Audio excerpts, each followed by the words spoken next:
ரொம்ப முக்கியமான ஒரு நிகழ்வு. ஏன்னா ஒரு ஆய்வாளர் பேசுறதுக்கும் ஒரு ஆர்வலர் பேசுறதுக்கும் வித்தியாசம் இருக்கு. நான் வந்து ஒரு பறவை ஆர்வலர், நான் ஒரு ஆய்வாளர் கிடையாது.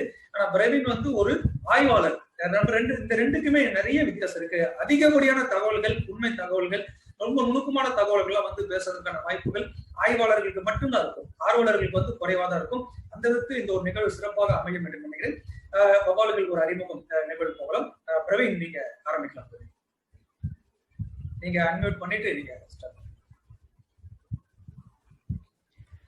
அனைவருக்கும் இனிய மாலை வணக்கம். காக்கை கூடு இந்த நிகழ்வை ஒருங்கிணைத்திருக்கிறார்கள், மிக்க மகிழ்ச்சி. அவர்களின் இணையதளம் வாயிலாக நிறைய புத்தகங்களை பார்க்க முடிகிறது. சுற்றுச்சூழல் மற்றும் வனவிலங்கு பாதுகாப்பு சம்பந்தமாக நிறைய புத்தகங்களை அவர்கள் வைத்திருக்கிறார்கள். அவர்கள் வாயிலாக இந்த நிகழ்ச்சியில் இணைவது மிக்க மகிழ்ச்சி. இன்றைய நிகழ்ச்சியில் வவ்வால்கள் பற்றி ஒரு சிறு அறிமுகம். இந்த அறிமுக உரையில் ஒரு சில தகவல்கள் ஆங்கிலத்திலும் எண்ணற்ற தகவல்கள் தமிழிலும் இருக்கின்றன. முதலில் நம்ம வந்து வவ்வால்கள் பற்றிய ஒரு புரிந்துணர்வை கொள்ள வேண்டும். நாம் வவ்வாலை பற்றி ஒரு புரிதல் ஏற்படுத்துவதற்காக இந்த நிகழ்ச்சி. வவ்வாலை பற்றி மிகப்பெரிய ஆராய்ச்சி கட்டுரை முடிவுகளை இந்த தருணத்தில் நான் சொல்ல விரும்பவில்லை. வவ்வாலை பற்றி நம்மிடம் இருக்கக்கூடிய ஒரு அடிப்படை செய்திகளை உங்களிடம் பகிர்ந்து கொள்ளவே ஆசைப்படுகிறேன்.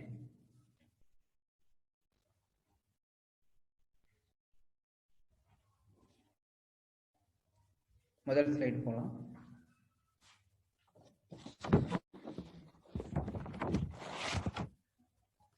இப்ப பார்த்தோம் அப்படின்னா உலக அளவுல நிறைய பாலூட்டி இனங்கள் அழிவை நோக்கிட்டு இருக்கு, குறிப்பாக பெரிய பெரிய விலங்குகள். ஆனா இந்தியாவில் பார்த்தோம்னா 423 வகையான பாலூட்டி இனங்கள் இருக்குது.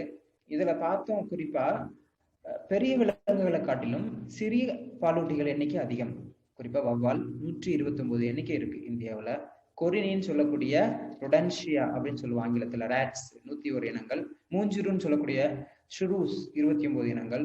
முயல் சொல்லக்கூடிய அந்த ராபிட்ஸ், ஹேர்ஸ் 11 இனங்கள். மூங்கில் அனத்தான் சொல்லக்கூடிய ட்ரீ ஷ்ரூஸ் அப்படின்னு சொல்லக்கூடிய இந்த இனங்கள் 3. முள்ளெலிகள் 3, அலுங்கு 2 இனங்கள். இப்ப பார்த்தோம் அப்படின்னா இந்திய பாலூட்டிகள்ல பாதிக்கு பாதி வெறும் சிறிய உயிரினங்கள், குறிப்பா வவ்வால், எலிகள் தான் இருக்கு. அடுத்தது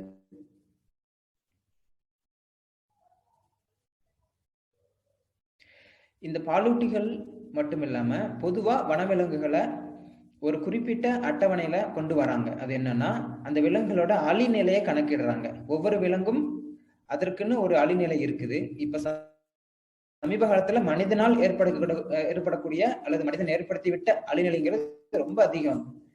இப்ப இந்த அழிநிலையை எப்படி கணக்கிடுறாங்கன்னா அந்த ஏஓஓ இஓஓன்னு 2 கான்செப்ட் வச்சிருக்காங்க.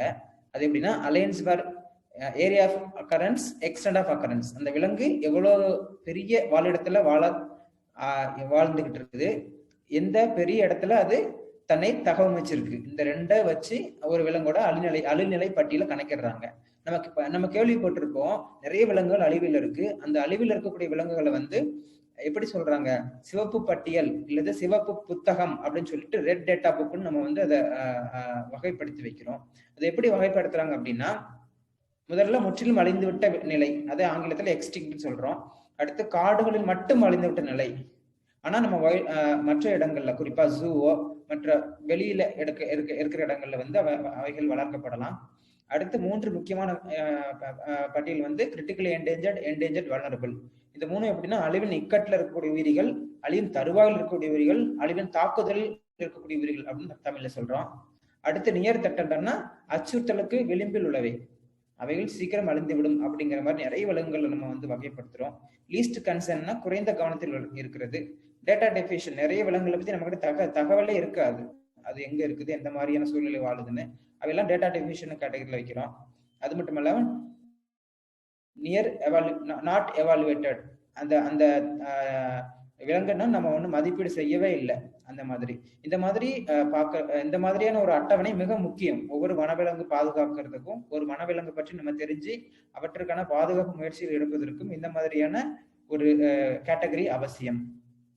இது ஒரு சின்ன ஒரு அறிமுகம் தான். அடுத்தது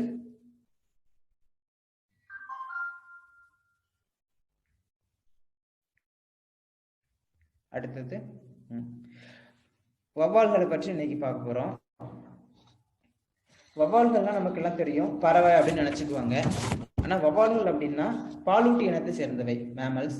எப்படி பாலூட்டிகள்ல வந்து உரோமங்கள் இருக்கும், பால் சுரப்பைகள் இருக்கும், காதுக்கு பின்னாடி பின்னா அப்படிங்கிற நீட்சி இருக்கும், அதே போல வவ்வாலுக்கும் இந்த எல்லா குணாதிசயங்களும் இருக்கு. வவ்வால்கள் எல்லாமே பாலூட்டிகள், பறக்கக்கூடிய பாலூட்டிகள். இது எப்படி பார்த்தோம் அப்படின்னா பாம்புகள் தவளைகள் போல இல்லாம வெப்ப ரத்த பிராணிகள்.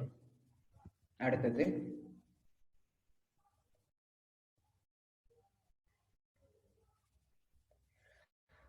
வவ்வால்கள் எங்க வசிக்குது?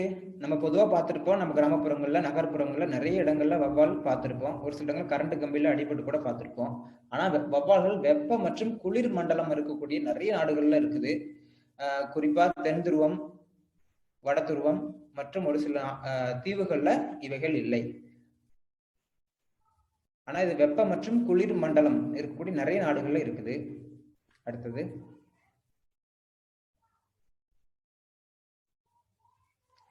இது பாக்குறதுக்கு நம்ம நேர்ல பார்த்திருந்தாலும் இவங்களோட உடல் வந்து உரோமங்கள் இருக்கும். இந்த உரோமங்கள் வந்து குளிர்ல இருந்து தன்னை பாதுகாத்துக் கொள்றதுக்கான ஒரு மிகச்சிறந்த ஒரு பரிணாம வளர்ச்சினால வந்த ஒரு விஷயம்.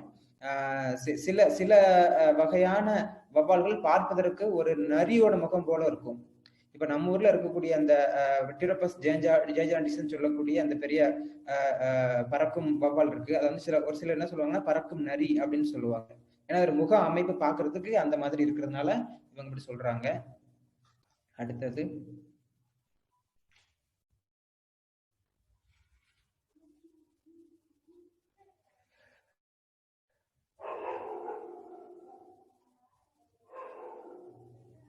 வவ்வால்கள் எப்படி பறக்குது பார்த்தோம் அப்படின்னா ஆங்கிலத்துல கைரோப்டிரா அப்படின்னு சொல்றோம். கைரோப்டிரா ஆங்கிலத்துல என்ன அர்த்தம், தமிழ்ல என்ன அர்த்தம்னா கை இறக்கை, அதாவது இறக்கையே வந்து ஒரு கை மாதிரி மாறி இருக்குது அப்படின்னு சொல்றாங்க.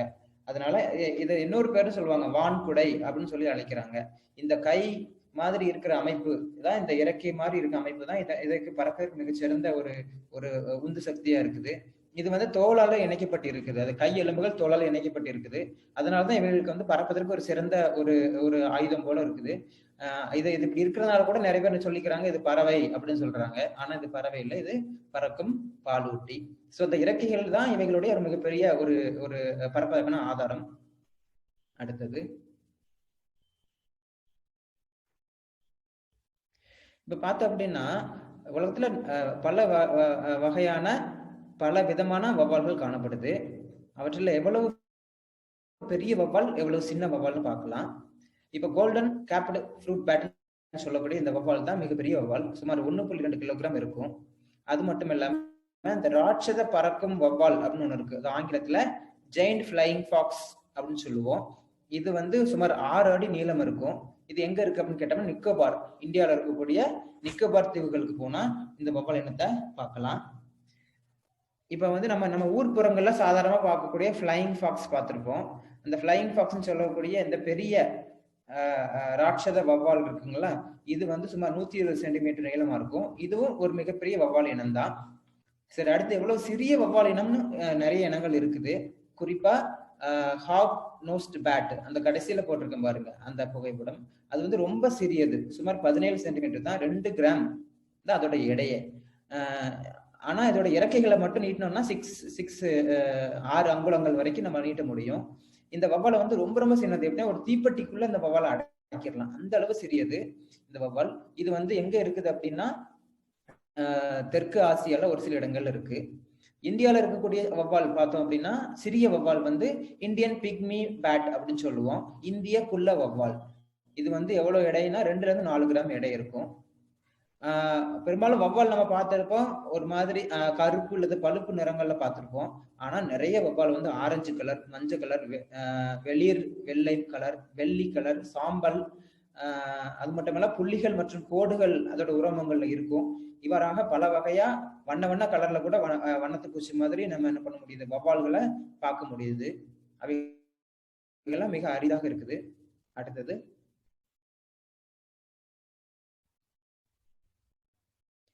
வவ்வால்கள் தங்கி இருக்கக்கூடிய இடங்கள் நம்ம ரூஸ்ட் அப்படின்னு சொல்றோம் ஆங்கிலத்துல. இவை வவ்வால்களுக்கு வந்து மற்ற பறவை பறவைகள் போன்று கூடு கட்ட தெரியாது, இல்ல பாம்புகள் போன்று வலைகளை தோண்டவும் முடியாது. பகல் பொழுதில் அவைகள் பெரும்பாலும் ஓய்வெடுக்கும். இரவு நேரங்கள்ல அவை இரை தேடி செல்லும். தங்களது கூட்டை விட்டு வெகு தொலைவில் இரை தேடி செல்லும். அது மட்டும் இல்லாம பல்வேறு வகையான வவ்வால்கள் வந்து மரங்களையே தான் முக்கியமான ஆதாரமா கொண்டிருக்கு. ஒரு சில வவ்வால்கள் வந்து மரங்களோட கிளைகளை தங்கியிருக்கும். ஒரு சில வவ்வால்கள் வந்து குகைகள்ல இருக்கும், பூச்சி உண்ணக்கூடிய வவ்வால்களா இருந்துச்சுன்னா. ஆனா பெரும்பாலும் கூட்டம் கூட்டமாக தங்கி இருக்கும். சில வேளைகள்ல 100 எண்ணிக்கையில இருந்து 1000 10,000 வகை 10,000 எண்ணிக்கையில கூட குகையில தங்கி இருக்கும். சோ இதுல அதற்கான தகவமைப்பை அது கொண்டிருக்கு. சோ இந்த வாழிடங்கள் அப்படிங்கிறது நம்ம என்ன சொல்றோம், ஆங்கிலத்துல அவைகள் வாழக்கூடிய இடங்களை கூட்டத்தை ரூஸ்ட் அப்படின்னு சொல்றோம். அடுத்தது, வவ்வால்கள் எப்படி பார்க்கின்றன, எப்படி ஒரே நிமிஷம் லைன்ல, ஒரே நிமிஷம் பிரவீன். நண்பர்கள் உள்ள இருக்கிற பகுதியில ரூம்ல கொஞ்சம் சில மாற்றங்கள் வந்ததுனால சப்போஸ் இது கட் ஆயிடுச்சுன்னா திருப்பி அந்த லிங்க் வச்சு உள்ள வந்துருங்க. அப்கிரேட் வந்து நடக்குது உள்ள, அதனால வந்து சப்போஸ் நடுவில் கட் ஆயிடுச்சுன்னா அதே லிங்க் வச்சு திருப்பி நீங்க உள்ள பார்ட்டிசிபேட் வந்துருங்க. இன்டிமேஷன் காமிக்குது, எதுக்குன்னு தெரியல. சப்போஸ் அந்த ஒரு இது மட்டும் தகவல் மட்டும் சொல்லிடுறேன், நீங்க தொடரும். வவ்வால் எப்படி பார்க்கறதுன்னு பார்த்தா, நம்ம ஊர்ல ஒரு பழமொழி சொல்லுவாங்க, ஒரு வார்த்தை சொல்லுவாங்க, அவன் வவ்வாலை போன்று குருடன் அப்படி சொல்லுவாங்க. இந்த வார்த்தை நீங்க கேட்டிருக்கீங்களா? உண்மையில எல்லா வவ்வாலும் பார்வை திறன் அற்றவைகள் அல்ல. பழந்தனி வவ்வால்களுக்கு நல்ல கண் திறன் உண்டு. சோ இதுக்கப்புறம் வந்து பழந்தனி வவ்வால், பூச்சித்தனி வவ்வால், இந்த 2 வவ்வால் பத்தி பார்க்கலாம். அதுக்கு முன்னாடி வவ்வால் எப்படி கேக்குது? வவ்வால்கள் தன்னோட இரையை வந்து ஒரு சிறப்பு அம்சத்தை வச்சு கேக்குது. அது என்ன, எக்கோ லொகேஷன் அப்படின்னு சொல்லுவோம். அதை தமிழ்ல என்ன சொல்லுவோம், எதிரொலி மூலமாக இடமறிதல் அப்படி சொல்லுவோம். இப்ப இந்த வவ்வால்களை வந்து கீச்சு கீச்சுன்னு சத்தம் போடுது. இது மிக உரத்த ஒரு ஒலி. அது வந்து ரொம்ப அதிகமான ஒரு மிக்க சத்தம். அது நம்ம காதால கேட்க முடியாது.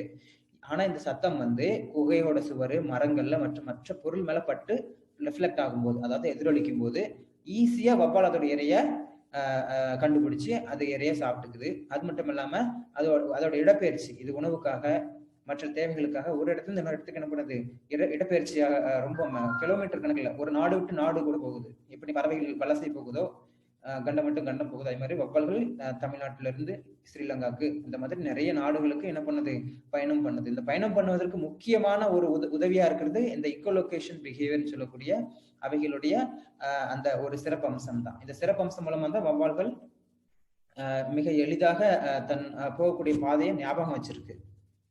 அடுத்தது,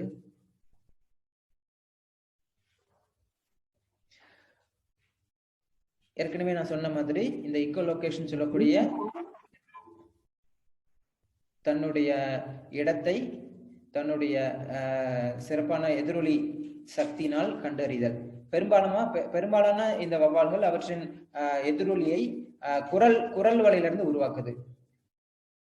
ஆனா ஒரு சில வவ்வால்கள், குறிப்பாக நம்ம ஊர் பக்கம் பார்க்கக்கூடிய அந்த பெரிய பல வவ்வால் டிரோபஸ் ஜெயஜார்டியஸ் வந்து குரல் வலை இல்லாத இடத்துல குரல் வலையில இருந்து வரல அதுக்கு சத்தம். அதே நேரத்துல அதோட நாசி வழியா எதிரொலி அந்த சவுண்ட் வருது அப்படின்னு சொல்றாங்க. சோ இந்த தொடர்பு திறன், இந்த கம்யூனிகேஷன் மிகப்பெரிய ஒரு விஷயமா இருக்கு வவ்வால்களுக்கு, சமூக தொடர்புக்கு, இடப்பெயர்ச்சிக்கு, உணவுக்கு. அடுத்தது, ஒரு சில வவ்வால்கள் குளிர்காலத்துல உறங்குது. குறிப்பா பூச்சி உண்ணக்கூடிய வவ்வால்கள் எல்லாமே குளிர்காலத்துல பூச்சி கிடைக்காத டைம்ல முழுவதுமா தூங்கி ஓய்வெடுக்குது. அடுத்தது, இடப்பெயர்ச்சி. வவ்வால்கள் வந்து உணவு, அதோட தங்குமிடம், அதுக்கப்புறம் பார்த்தோம் அப்படின்னா காலநிலை, அதோட துணையை தேடி பல இடங்களுக்கு போகுது. இதை நம்ம இங்கிலீஷ்ல மைக்ரேஷன் சொல்லுவோம், இடப்பெயர்ச்சின்னு தமிழ்ல சொல்றோம். குறிப்பா பார்த்தோம்னா இந்தியன் ஃபால்ஸ் வேம்பயர் பேட்னு சொல்லக்கூடிய இந்திய போலி பேய் வவ்வால் வந்து மிக அதிக தூரம் இடப்பெயர்ச்சி செய்யுது. நீங்க படத்துல பாக்குறது வந்து கெரிவிகுலா பிக்டான்னு சொல்லக்கூடிய ஒரு பெயிண்டட் பேட். இதுவும் நான் தமிழ்நாட்டுல அரிதா பார்க்கக்கூடிய ஒரு வவ்வால். அடுத்தது,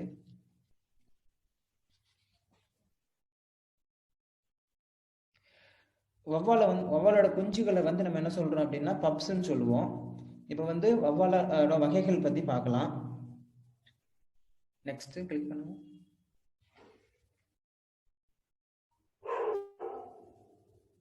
ஓகே, ஸோ வவ்வால்ல மொத்தம் பொதுவா 2 வகையா பிரிக்கிறாங்க.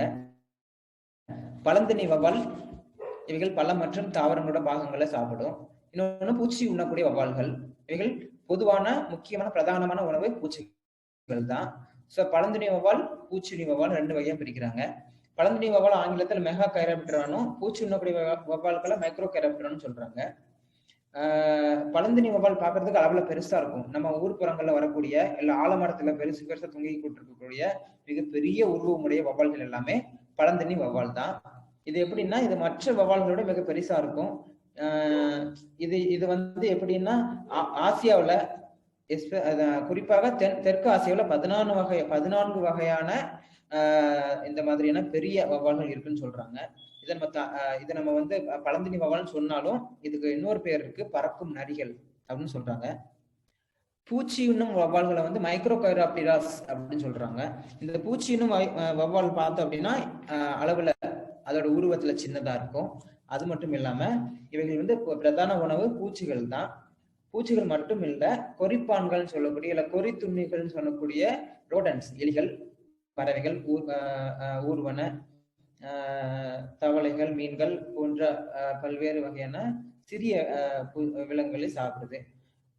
இவைகளுக்கு தான் மிக முக்கியமான ஒரு அம்சம் இந்த எதிரொலி மூலமாக இடத்தை கண்டுபிடிக்கிறது. ஏன்னா இந்த எக்கோலொகேஷன் மிக முக்கியமான தேவை இந்த பூச்சி உண்ணக்கூடிய வவ்வால்களுக்கு. இவை பெரும்பாலும் குகைக்குள்ள இருப்பாங்க, அதனால அவைகளுக்கு இந்த முக்கியமான தேவை இருக்கு. இந்த பழந்திணி வவ்வாலுக்கு பார்த்தோம் அப்படின்னா முக்கியமான உணவு பழங்கள் மற்றும் பழத்திலிருந்து தாவரத்தில் வரக்கூடிய மற்ற பகுதிகள். ஆனா பூச்சி உண்ணக்கூடியவர்களுக்கு வந்து பூச்சி மற்றும் இதர விலங்குகள். ஆசியால மொத்தம் 17 வகைகள் இருக்கு பழந்திணி வவ்வால்கள். அதே நேரத்துல பூச்சி உண்ணக்கூடிய வவ்வால் பார்த்தோம் அப்படின்னா தெற்கு ஆசியாவில் 107 வகைகள், அதிக எண்ணிக்கையில அவைகள் தான் இருக்கிறாங்க. பழந்திணி வவ்வாலுக்கு காது சின்னதா இருக்கும். அதே இது பூச்சி உண்ணும் வவ்வாலுக்கு பெரிய மாறுபட்ட காதுகள், காதோட சைஸ் பெருசா இருக்கும். அடுத்ததாக கண் பார்வை. பழந்திணி வவ்வாலுக்கு நல்ல கண் பார்வை இருக்கு. அதே நேரத்துல பூச்சி உண்ணக்கூடிய வவ்வாலுக்கு கண் பார்வை முற்றிலும் குறைவு. ஆனாலும் ஒரு சில பழந்திணி வவ்வாலுக்கு முற்றிலும் கண்ணே தெரியாது. ஏன் அப்படின்னா அவைகள் குகையிலேயே வாழ பழக்கப்பட்டு விட்டதால அப்படியான ஒரு பரிணாம வளர்ச்சி ஏற்பட்டு விட்டதாக தெரிகிறது.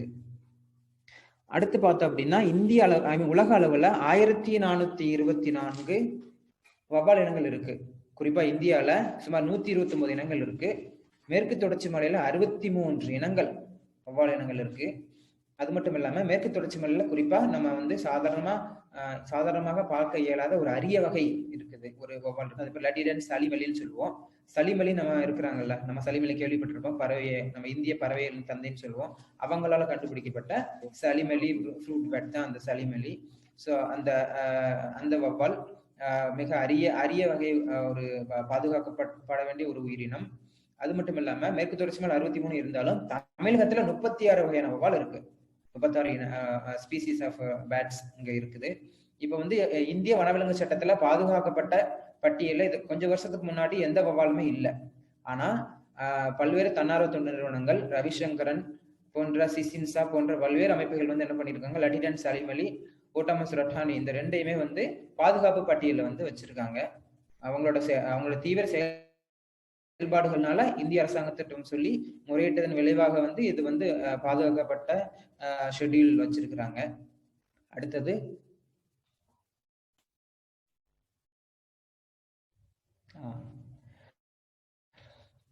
இப்போ சுற்றுச்சூழல்ல பார்த்தோம் அப்படின்னா வவ்வால்கள் நிறைய நன்மை பண்ணுது.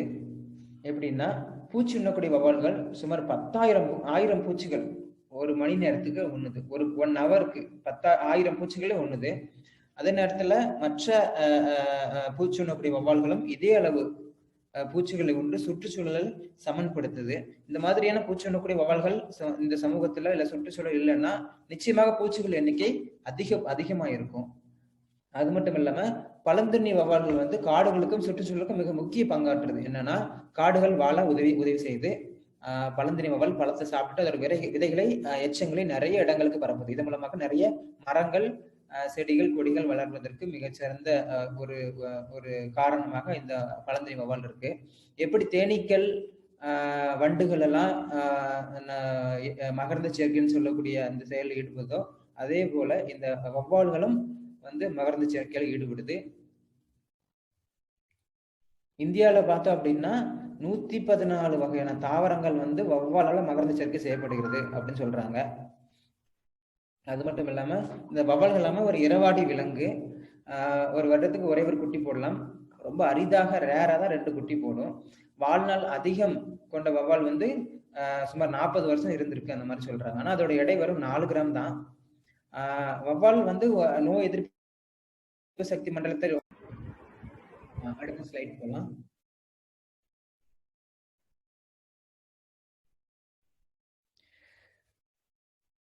சுற்றுச்சூழல் பாதுகாப்புல மிக முக்கியமான அம்சமா நிறைய வௌவால் இருக்குது. ஒரு முக்கியமா 6 விஷயத்த சொல்ல போறோம்.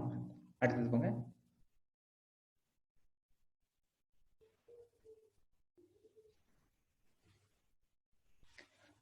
அடுத்தது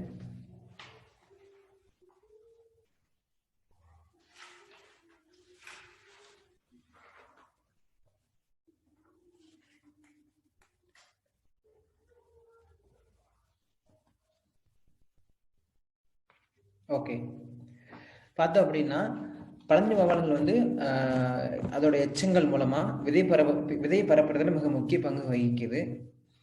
அது மட்டும் இல்லாம இவைகள் சிறிய உயிரினங்கள் வாழ்றதுக்கு மிகச்சிறந்த இடமாக இருக்கு. வௌவால்கள் வந்து நல்ல ஒரு இயற்கை உரங்களா இருக்கு.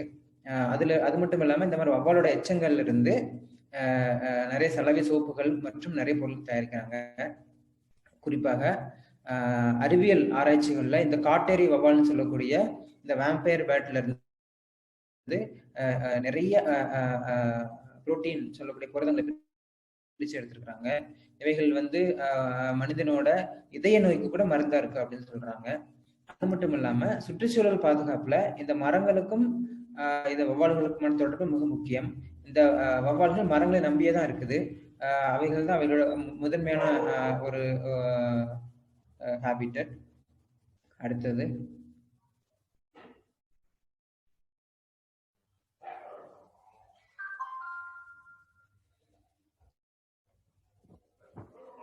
பார்த்தோம் அப்படின்னா ஒரு சில வௌவால்கள் வந்து அவைகளோட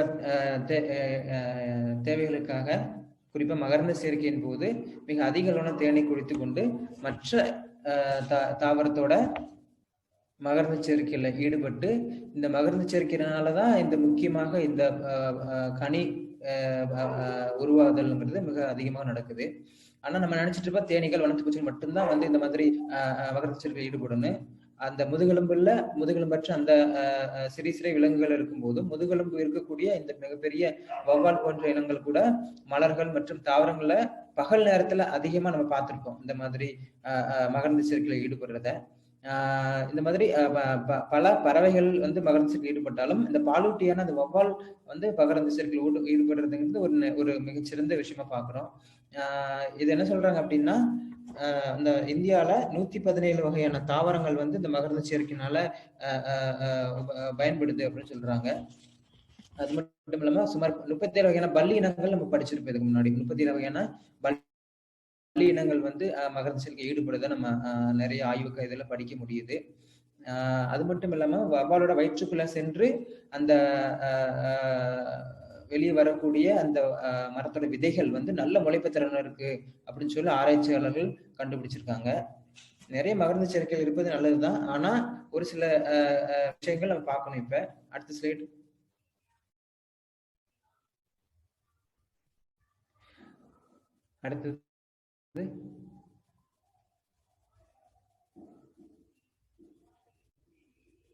அடுத்தது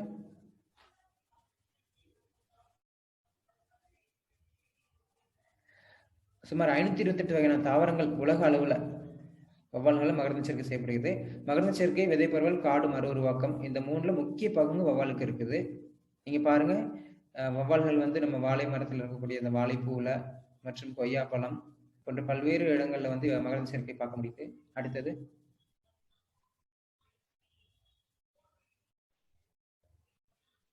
இது வெளிநாட்டுல இருந்து எடுத்த ஒரு புகைப்படம். மகரந்த சேர்க்கையில மிக முக்கிய பங்கு. அடுத்தது அது மட்டும் இல்லாம உணவுச் சங்கிலிலையும் இந்த மிக முக்கியமான பங்கு வகிக்குது. என்னன்னு பார்த்தோம் அப்படின்னா இருவாச்சி போன்ற பறவைகளுக்கு உணவாகவும், மீன்கொத்தி போன்ற பறவைகளுக்கு உணவாகவும், பாம்புகளுக்கு இரையாகவும், அடுத்தது பல்லிகளுக்கு உணவாகவும், அடுத்தது தவளைகளுக்கு உணவாகவும், கடைசியாக ஸ்பைடர்னு சொல்லக்கூடிய சிலந்திகளுக்கு உணவாகவும் சிறந்த ஒரு உணவுச் சங்கிலியில மிக முக்கியமான ஒரு பங்காக இருக்கிறது. அடுத்தது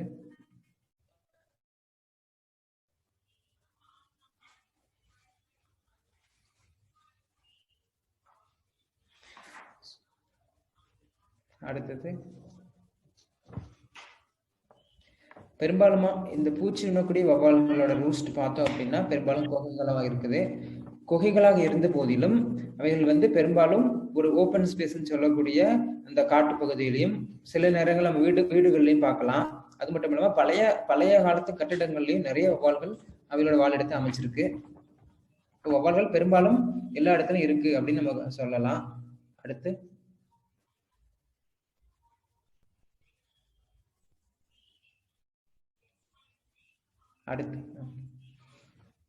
இப்ப பார்த்தோம் அப்படின்னா உலக அளவுல அதிக எண்ணிக்கையிலான வவ்வால் இனங்கள் பூச்சி உண்ணக்கூடிய இனங்கள தான் இருக்குது.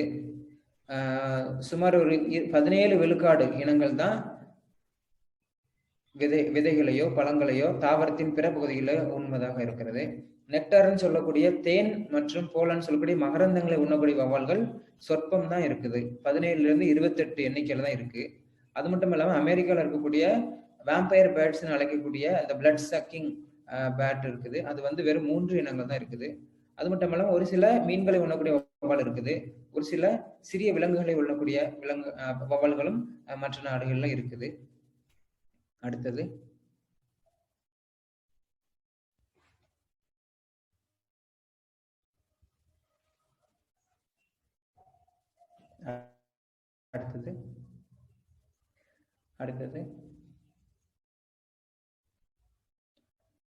வவ்வால்கள் மிக ஒரு சிறந்த வவ்வால்களோட எச்சங்கள் மிக சிறந்த உரமா பயன்படுது. இப்ப நாங்க சேலத்துல சங்ககிரி மலை மற்றும் செஞ்சி இந்த 2 இடங்கள் நாங்க 2014-15 கலப்பணி பண்ணும்போது வவ்வால்களோட எச்சங்களை நிறைய மக்கள் எடுத்துட்டு போறதை பார்க்க முடியுது. ஒரு 5-6 கிலோ அளவான வவ்வாலோட எச்சங்கள் குமிஞ்சி இருந்ததை பார்க்க முடியுது குகைகளுக்குள்ள. இவைகள் எல்லாமே வவ்வாலோட எச்சம். தமிழ்நாட்டுல பல இடங்கள்ல வவ்வாலோட எச்சங்களை உரமா பயன்படுத்திக்கிட்டு இருக்காங்க. அது மட்டும் இல்லாம மற்ற நாடுகள், குறிப்பா தாய்லாந்து, மியான்மர், வியட்நாம் போன்ற நாடுகளிலையும் வவ்வாலோட எச்சங்களை பயன்படுத்துறாங்க. குறிப்பா தாய்லாந்துல இருக்கக்கூடிய மடாலயங்கள் சொல்லக்கூடிய மொனஸ்ட்ரீஸ்ல இதுக்காக உரிமம் இருக்கு. லீஸ் போடுறாங்க விட்டு இந்த மாதிரி யார் எந்த டைம்ல இந்த எச்சங்களை சேகரிக்கணும்னு சொல்லி அவங்க லீஸுக்கு விட்டு இதுக்காக சேகரிக்கிறாங்க. மியான்மர் குகைகள்ல இருந்து எண்ணற்ற அளவுல எடுக்கிறாங்க, அதை விற்பனைக்கு கொடுக்குறாங்க. வியட்நாம் நாட்டுல இந்த வவ்வால்களை எச்சம் தயார் பண்றதுக்காகவே செயற்கையான முறையில நிறைய வவ்வால் வைப்பதற்கான அதற்கான ஹோஸ்ட் பிளான்ட்டை வைக்கிறாங்க. அது மட்டும் இல்லாம வவ்வாலை நிறைய எண்ணிக்கையில அவர்கள் இனப்பெருத்தி செய்வதற்கு நிறைய யுக்திகளை கையாளுறாங்க. வவ்வாலோட எச்சம் ஒரு விவசாயத்துக்கு பயன்படுறதா இருந்தாலும் ஒரு பொருளாதாரத்துல கிடைக்கிறதுனால வவ்வாலோட எச்சம் மிக முக்கியமான ஒண்ணா இருக்குது. இயற்கை உரமாக பயன்படுத்துறாங்க. அடுத்தது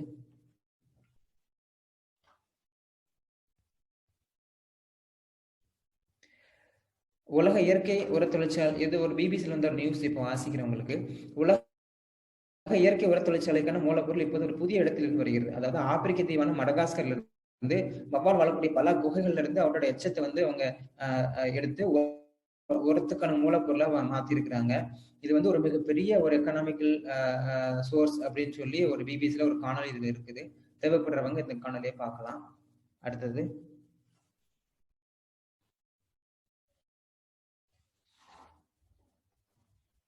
நெக்ஸ்ட்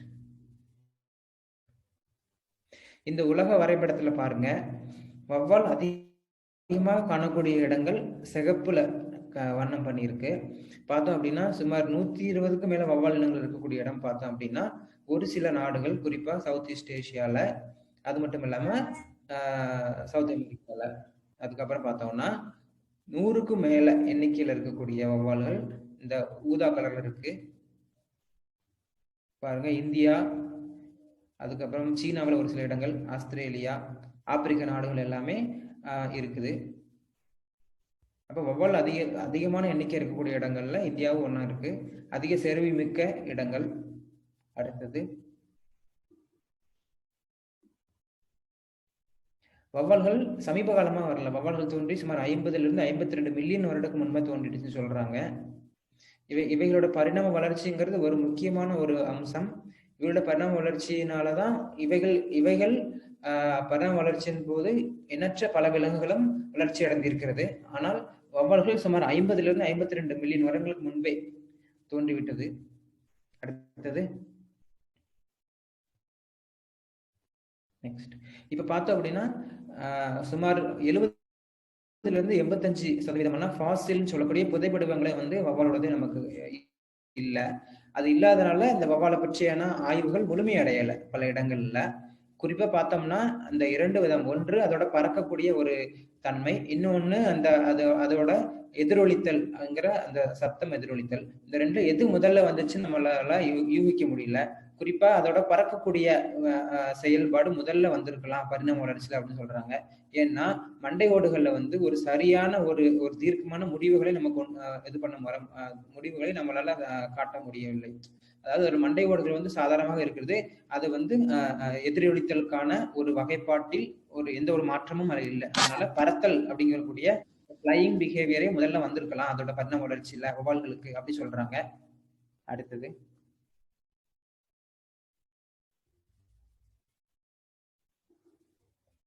இப்ப பார்த்தோம் அப்படின்னா நிறைய புது வகையான இனங்கள் தமிழ்நாட்டுல குறிப்பா இந்தியாவில இருந்து கண்டுபிடித்துக்கிட்டு இருக்கிறாங்க. பல வகையான சிறு பாலூட்டிகளா இருக்கட்டும், தவளை இனங்கள், ஊர்வன, குறிப்பாக பள்ளி இனங்கள் போன்றவை. ஆனா சமீபத்துல இருந்து கண்டுபிடித்தது வந்து தமிழ்நாடு கேரளா பார்டர்ல இருந்து கண்டுபிடித்த ஒரு புது வகையான வௌவால் இனம். இது என்ன சொல்றாங்கன்னா ஃபோனிகஸ் ஜாகோரின்னு சொல்றாங்க. இதுக்கு முன்னாடி இது வந்து சவுத் ஈஸ்ட் ஏஷியா கண்ட்ரியில இருந்திருக்குது. ஆனா இந்தியாவில இல்லை. ஸோ இந்தியாவில முதல் முறையாக இந்த வௌவால் கண்டுபிடிச்சிருக்காங்க. அதோட புகைப்படம் மேல இருக்கு. இது கேரளா ஆய்வு அறிஞர்களால கண்டுபிடிக்கப்பட்டது 2020 இந்த வருடத்துல. இது ஒரு மிகச்சிறந்த ஒரு ஆய்வு. நிறைய அளவிலான கலப்பணி மூலமாக இந்த முடிவுக்கு வந்திருக்காங்க. அடுத்தது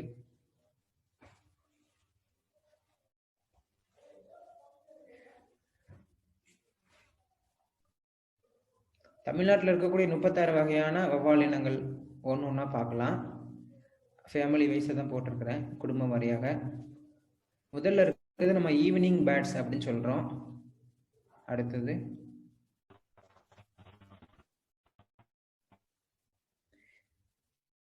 இது ஃப்ரீ டெய்ல்டு பேர்ட்ஸ்ன்னு சொல்றோம். ஃப்ரீ டெய்ல்டு பேர்ட்ஸ்ல வந்து இப்போ ஒரு சிறிய மாற்றம் பண்ணியிருக்காங்க, அதை நான் மென்ஷன் பண்ணியிருக்கேன். அடுத்தது வந்து நம்ம இதுக்கு சாதாரணமாக பார்க்கக்கூடியது, குகைகளில் நம்ம சாதாரணமாக பார்க்கலாம். டெபசஸ் மெலனோபோகன் அப்படின்னு சொல்லக்கூடிய இந்த வகையான வௌவால்களை நாங்கள் வந்து 2014-15 கலப்பணி போது செஞ்சி மலையலை மற்றும் சங்ககிரி குகைகள்லையும் பார்த்தோம். இவைகளோட இறக்கைகள் நல்லா பெரிதாக இருக்கும். அது மட்டும் இல்லாமல் இவைகளுக்கு பார்க்கறதுக்கு ஒரு சாக்கு மாதிரி தான் இருக்கு பாருங்க. அதோட அமைப்பு பெரிய வகையாக இருக்கும். இவங்களுக்கு வால் பெரிய அளவில் இல்லை, வால் இருக்கும், சின்ன வால் உள்ளே இருக்கும், வெளியே நீட்டான வால் இருக்கும். அடுத்தது ஃபால்ஸ் வேம்பயர் பேர்ட்ஸ். இப்போ உண்மையான வேம்பயர்ஸ் பேர்ட்னு சொல்லக்கூடிய அந்த இரத்த காட்டேரி வௌவால் வந்து அமெரிக்காவில் இருக்கு. ஆனால் இந்தியாவில் இருக்கக்கூடிய 2 இனங்களுமே வந்து ஃபால்ஸ் வேம்பயர் பேர்ட். இவைகள் பூச்சி உண்ணக்கூடிய விலங்குகளாக இருந்தாலும் இவைகள் வந்து இரத்த காட்டேரிகள் அல்ல. ஆனால் பார்ப்பதற்கு வந்து அந்த காதுகள் எல்லாம் பெருசா இருக்குது. அவைகள் பார்ப்பதற்கு அப்படி இருந்தாலும் இவைகள் வந்து உண்மையாகவே வந்து இரத்த காட்டேரிகள் அல்ல. இவை வந்து ஃபால்ஸ் வேம்பயர் பேர்ட்ஸ்னு சொல்லுவோம். இவைகள் சாதாரணமாக நம்ம காண இயலும். அடுத்தது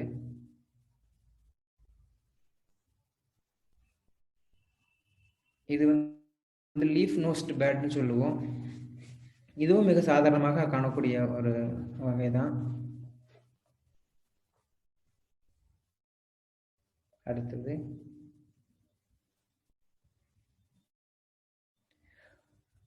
இது பெரும்பாலும் குகைகளில் காணக்கூடிய வௌவால். இந்த வௌவால் இனங்கள் வந்து ஒரு சில 2 இனங்கள்ல ஒரு இனம் மிக அரிதாக காணப்படுது. அடுத்தது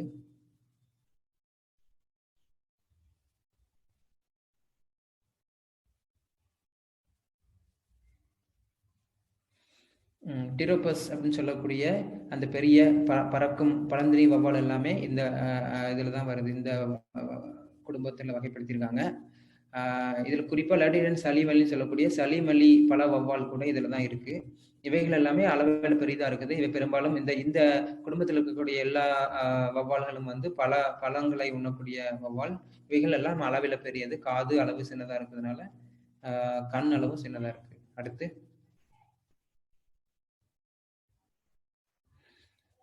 இதுதான் லேட்டிடன் சளிமல்லின்னு சொல்லக்கூடிய சளிமல்லி பல வௌவால்.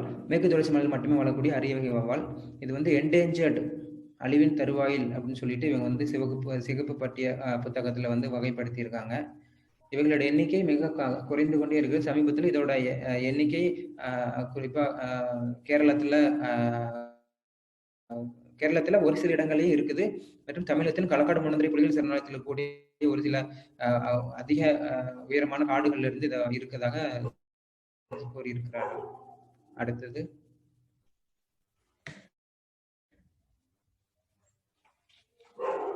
வௌவால்கள் அதிகமாக நம்ம காட்டு பகுதிகளிலும் மனிதன் வசிக்கக்கூடிய இடத்துல இருந்தாலுமே பழைய காலத்துல இருக்கக்கூடிய இந்த கோவில்கள்ல அதிகமான வௌவால்கள் இருக்குது.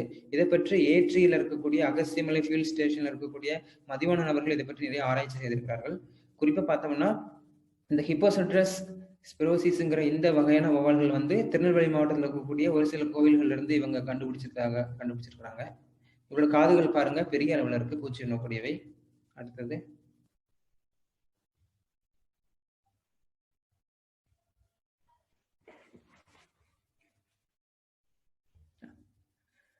அடுத்து டெபாசஸ் மெலானோபோகன்னு சொல்லக்கூடியது. இது ஒரு சாதாரணமாக காமனா பார்க்கக்கூடிய வௌவாலா இருந்தாலும் இவைகளுமே வந்து கோவில்ல தான் இருந்து அவங்க புகைப்படம் எடுத்திருக்கிறாங்க. பழைய காலத்துல பழைய காலத்துல அந்த கல்லுலாம் கட்டப்பட்ட கோவில்களுக்குள்ள இவைகள் இன்னும் வாழ்ந்து கொண்டிருக்கிறது. இந்த மாதிரியான வௌவால்கள் மனிதனோடு வாழ பழகிவிட்டதாக தெரிகிறது. அடுத்தது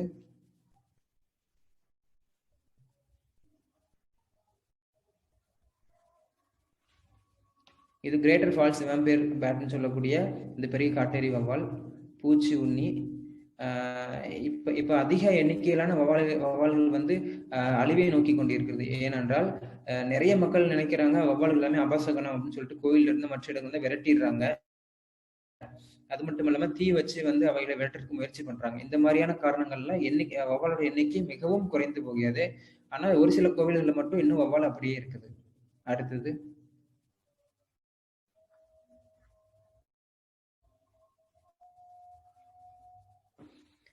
இது எகிப்திய நீல வால் வௌவால். நீங்க பாருங்க, வால் உங்களுக்கு பின்னாடி அழகா தெரியுது. வௌவாலுக்கு வந்து அந்த வால் தான் இந்த ஒரு ஐடென்டிஃபிகேஷன் கேரக்டர். இந்த பர்டிகுலர் எஜிப்சியன் ஃப்ரீ டைல் வௌவால்ல இதுவும் கோயில இருந்து எடுத்தது தான்.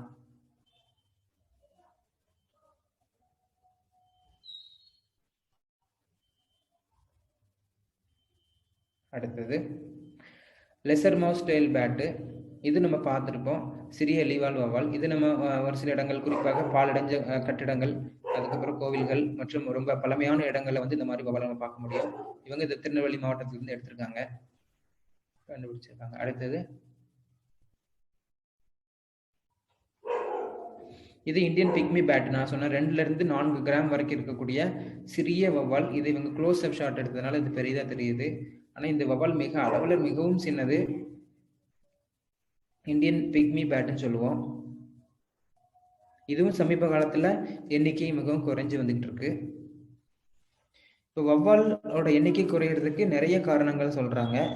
குறிப்பா 2 சொல்றாங்க. ஒண்ணு இயற்கையாக இருக்கக்கூடிய அச்சுறுத்தல்கள், இன்னொன்னு மனிதனால் ஏற்படக்கூடிய அச்சுறுத்தல்கள்.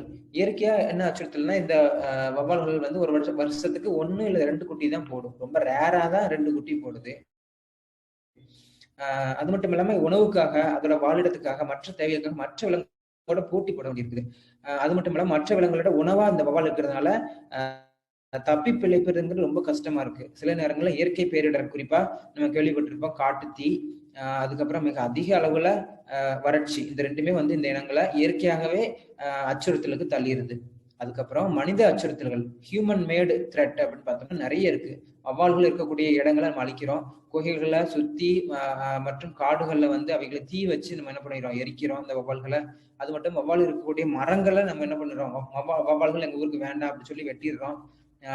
குறிப்பா மரங்கள் வந்து நமக்கு தேவைன்னு சொல்லிட்டு வவ்வால் இருந்தாலும் பரவாயில்லன்னு சொல்லிட்டு அதை என்ன பண்றோம், வவ்வாலை நல்லா விரட்டி விட்டுட்டு அந்த அந்த மரங்களோட கிளைகளை நம்மளோட சொந்த பயன்பாட்டுக்காக பயன்படுத்திக்கிறோம். காடுகளுக்குள்ள சாலை அமைக்கிறதுனால, காடுகளுக்குள்ள பாலங்கள் அமைக்கிறதுனால இந்த மாதிரி வவ்வால் இனங்கள் முழுமையா அழிஞ்சு போகுது. அது மட்டும் இல்லாம வவ்வால் தங்கியிருக்கக்கூடிய கட்டடங்கள்ல நமக்கு தொந்தரவு ஏற்படுதுன்னு நினைச்சிட்டு நிறைய வவ்வால் இனங்கள் இங்க இருந்து விரட்டி விட்டுறோம். அப்ப உணவு மற்றும் மருந்துக்காக நிறைய Hello. வவ்வால்களை இருந்து இன்னொரு இடத்துக்கு நம்ம வந்து ஏற்றுமதி பண்றாங்க. அது மட்டும் இல்லாம வவ்வால் இருக்கக்கூடிய கட்டிடங்களை வந்து என்ன பண்றாங்க, நிறைய இடங்களை இடிக்கிறாங்க. குறிப்பா திருநெல்வேலி மாவட்டத்துல வவ்வால் இருக்கக்கூடிய கட்டிடங்களை இடிப்பதாக நிறைய செய்தி வந்துகிட்டே இருக்கு. I have a question. நீங்க தொடருங்க சார். அடுத்து வவ்வால்கள் வந்து நிறைய குகைகள்ல இருக்கு. குறிப்பா பாப்பாங்குளம் பகுதியிலே நான் பார்த்திருக்கேன் திருநெல்வேலியில. எப்படின்னா அந்த குகைகளுக்குள்ள இருக்கும்போது அந்த குகைகளுக்குள்ள இருந்தா இருந்து அவைகள் வந்து மனிதர்களுக்கு செய்வதில்லை. ஆனா அந்த குகைகளோட வாயை வந்து என்ன பண்ணுவாங்க, நிறைய கல் வச்சு இல்ல பெரிய பெரிய கட்டைகளை போட்டு முள் மரங்களை வெட்டி அவற்றில போட்டு அந்த அதோட வாயில அடைச்சிருவாங்க. சிறுவர்கள் முதல் பெரியவர்கள் என்ன பண்ணுவாங்க, அந்த வவ்வால் வேட்டையாடுதல் ஒரு மிகப்பெரிய ஒரு ஒரு ஆபத்தா இருக்குது. வவ்வால்கள் எண்ணிக்கை நிறைய அழிஞ்சு கொண்டு இருக்குது. அது மட்டும் இல்லாம அந்த குகைக்குள்ள இருந்து வரக்கூடிய வவ்வால்கள் வர முடியாத அளவுக்கு நிறைய இடங்கள்ல இந்த மாதிரியான ஒரு ஒரு அடிப்படை அறிவியல் சிந்தனை இல்லாதனால அவர்கள் வவ்வாலை தொடர்ந்து கொள்வதை காண முடிகிறது. இதுவெல்லாம் ஒரு காரணமா இருந்தாலும் கூட மிக முக்கியமா பூச்சிக்கொல்லிகள் நிறைய மின்சார வயர்கள்ல கூட நம்ம நிறைய நிறைய வவ்வால்கள் இருந்து தொங்குறத பார்க்க முடியுது. இந்த மாதிரி நிறைய பிரச்சனைகள் வவ்வாலுக்கு இருந்த போதிலும் வேட்டையாடுதலும் ஒரு நாட்டுல இருந்து இன்னொருத்துக்கு கடத்துறதும் மிகப்பெரிய பிரச்சனையா இருக்கு. வவ்வால் வந்து நல்ல மாமிசம், நல்ல மருந்து அப்படின்னு சொல்லி நிறைய இடங்கள்ல வந்து வவ்வாலை வந்து ஒரு ஒரு ஒரு அடையாளப்படுத்தி நிறைய சமூகங்கள்ல அதை விற்கிறத பார்க்க முடியுது. இது முற்றிலும் ஒரு தவறான ஒரு நம்பிக்கை. இதை வந்து நம்ம கவனிக்கணும். வேட்டையாட வவ்வால் வந்து மருந்துக்காக, உணவுக்காகவும் நிறைய இடங்களை வேட்டையாடுறாங்க. இந்த வேட்டையாடுறது வந்து நம்ம முற்றிலும் தவிர்க்கணும் அப்படிங்கிறது என்னோட ஒரு கருத்து. ஆனா அது மட்டும் நிறைய கட்டுக்கதைகள் இருக்குது. எப்படின்னா வவ்வால் வந்து மனிதரை தாக்கும் அப்படின்னு சொல்லுவாங்க. வவ்வால் மனிதனை தாக்காது. அதெல்லாம் கூச்ச சுபாவமுடைய ஒரு அனிமல்ஸ். அவைகள் நீங்க தொட்டா மட்டும்தான் தாக்கும். வவ்வால் எல்லாத்துக்கும் ரேபிஸ் வைரஸ் இருக்கு அப்படி இல்லை. வவ்வால் எல்லாம் ரேபிஸ் இருக்காது. ரேபிஸ் இருந்தா அது உடனே செத்து போயிருக்கும். அந்த வவ்வாலே செத்து போயிருக்கும். அது அப்புறம் நம்மள தாக்காது. வவ்வால் நம்ம ரத்தத்தை குடிச்சிரும் அப்படிலாம் ஊர்ல சொல்லுவாங்க கிராமப்புறத்துல. அப்படி இல்லை. மூணு வகையான வவ்வால் மட்டும் தான் நான் ரத்தத்தை குடிக்கும். ஏற்கனவே சொல்லியிருக்கேன். அது அந்த ரத்த காட்டேரி வவ்வால்னு சொல்லுவோம். அது இந்தியால இல்லை. அது வந்து தென் அமெரிக்கா மற்றும் மத்திய அமெரிக்க நாடுல தான் இருக்கு. அது மனுஷ ரத்தத்தை குடிக்காது. கால்நடைகள் சொல்லக்கூடிய கேட்டிலோட ரத்தத்தை தான் குடிக்கும். வவ்வாலுக்கு கண் பார்வை தெரியாது அப்படின்னு சொல்லுவாங்க. இதெல்லாம் பொய். வவ்வாலுக்கு கண் பார்வை நல்லா தெரியும். குறிப்பா பழம் தின்னக்கூடிய வவ்வாலுக்கு நல்ல கண் பார்வை தெரியும். பூச்சி தின்னக்கூடிய வவ்வால்களுக்கு கொஞ்சமா தெரியும். அடுத்து வவ்வால் எல்லாம் சுகாதாரம் இல்லை, கிளீனாவே இருக்காது அப்படின்னு சொல்லுவாங்க. இப்ப எப்படி நாய்கள் வந்து தன்னைத்தானே சுத்தப்படுத்திக் கொள்ளுது, அதே மாதிரி வவ்வால் கூட ஒரு நாளைக்கு 10 இருந்து 20 டைம் தன் நாக்கை பயன்படுத்தி தன் உடம்பை செல்ஃப் கிளீன் பண்ணிக்கிட்டே இருக்கு. அந்த அளவு சுத்தமான விலங்குகள். வவ்வால ராசி இல்ல, அபசகுணம் அப்படின்னு சொல்லுவாங்க. அப்படி இல்லை. வவ்வால் கெட்டதை விட மனுஷனுக்கு நிறைய நல்லதுதான் செய்யுது. குறிப்பா மகரந்த சேர்க்கை பண்ணுது, விதையை பரப்புது, விவசாயத்துக்கு நல்லது செய்யுது. அடுத்து வந்து பெரும்பாலும் வந்து வவ்வால்கள் நம்ம தோட்டத்துல வந்து பழங்களை சாப்பிட்டு போகுது அப்படின்னு சொல்லி நிறைய, குறிப்பா திராட்சை மற்றும் கொய்யா மற்றும் இந்த மாதிரியான பழங்கள் இருக்கக்கூடிய தோட்டத்துல வந்து வவ்வால் சாப்பிட்டு போகுதுன்னு சொல்றாங்க. ஆனா இது போயின்னு நான் சொல்றேன். ஏன்னா வவ்வால் வந்து எதெல்லாம் விற்பதற்கு லாய்க்கு இல்லையோ அந்த மாதிரி நன்கு கனிந்த பழங்களை மட்டும்தான் அது சாப்பிடுது. அது மட்டும் இல்லாம பழத்தோட்டத்துல சேதம் ஏற்படுத்தவில்லை என்று சொல்லவில்லை. அதோட ஏற்படுத்தக்கூடிய விளைவு வந்து ரொம்ப ரொம்ப ரொம்ப கம்மி, 0.1% அப்படிதான் சொல்றாங்க. அது மட்டும் இல்லாம ஒரு சில இடங்கள்ல செல்லப்பிராணியா கூட வளர்க்குறாங்க. அப்படி வளர்க்கக்கூடாது. ஒருவேளை உங்க வீட்டுக்குள்ள வவ்வால் வந்துருச்சா கூட நீங்க எவ்வளவு சீக்கிரம் நீங்க ஃபேன் ஆஃப் பண்ணுமோ டக்குன்னு ஆஃப் பண்ணிட்டு எவ்வளவு சீக்கிரம் அந்த வவ்வாலை வந்து நம்ம மீட்டு அதை வந்து மெதுவா வெளியில கொண்டு போகணும். குறிப்பா அதை கையால் தொடக்கூடாது. தொட்டா அது கடிக்க வாய்ப்பு இருக்கு. ஒரு குச்சியோ அல்லது வேற ஏதாவது ஒரு பொருளை பயன்படுத்தி அவற்றை மெதுவாக என்ன பண்ணிடணும், வீட்டை விட்டு ஜன்னல் வழியாவோ கதவு வழியாவோ வெளியே தள்ள வேண்டும். அதை வந்து நம்ம வெறும் கையை வச்சுக்கொண்டு பிடிக்க முயற்சி பண்ணக்கூடாது. ஏன்னா வவ்வால் எல்லாமே கடிக்கும் அப்படிங்கிற நம்ம கவனத்துல வச்சுக்கணும். அவைகள் சாதாரணமா வந்து நம்மளுக்கு கடிக்க, நம்ம தொட்டா அவைகள் நம்மளை திருப்பி தாக்கும் அப்படிங்கிறத நம்ம நினைவுல வச்சுக்கொள்ள வேண்டும். அது மட்டும் இல்லாம ஒருவேளை வவ்வால் கடித்து விட்டுச்சுன்னா நம்ம உடனடியாக அதுக்கான மருத்துவ சிகிச்சை செய்ய வேண்டும். அடுத்த ஸ்லைடு.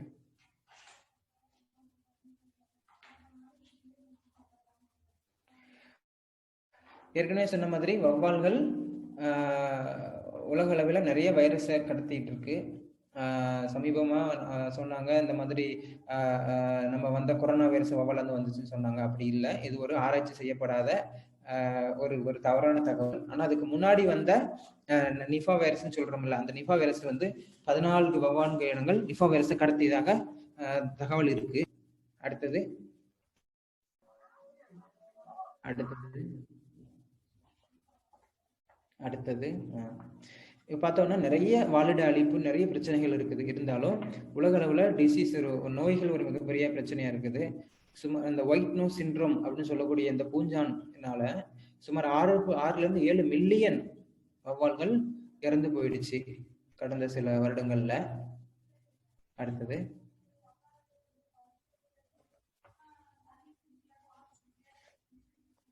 வௌவால்கள் களப்பணி பண்ணுவதற்காக நிறைய தயார் முறைகள் இருக்கு. நம்ம எப்படி வந்து பறவை நோக்குதலுக்கு நம்ம வந்து பைனாகுலர் கொண்டு போறோம், அதுக்கப்புறம் நமக்கு தேவையான களப்பணிக்கான அந்த பொருட்களை கொண்டு போறோம். அதே மாதிரி வௌவால் களப்பணி பண்ணுவதற்கென்று ஒரு சில வலைகள் இருக்குது. நம்ம ஆங்கிலத்தில் mist net, mobile nets, hoop நெட்டுன்னு சொல்லுவோம். இது புகைப்படத்துல பாருங்க, கையில இருக்குது. இதே மாதிரி நெட்ஸ் வந்து பயன்படுத்தி நம்ம ஆராய்ச்சியில் ஈடுபடுவோம். அடுத்தது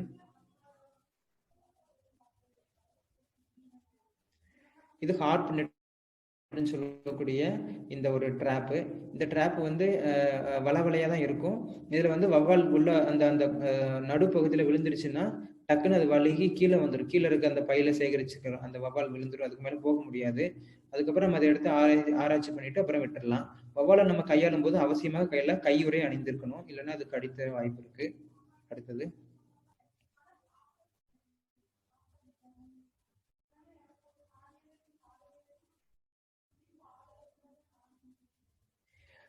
வௌவாலோட எதிரொலிக்கும் தன்மையை வந்து நம்ம பேட் டிடெக்டரை வச்சு கண்டுபிடிக்கலாம்.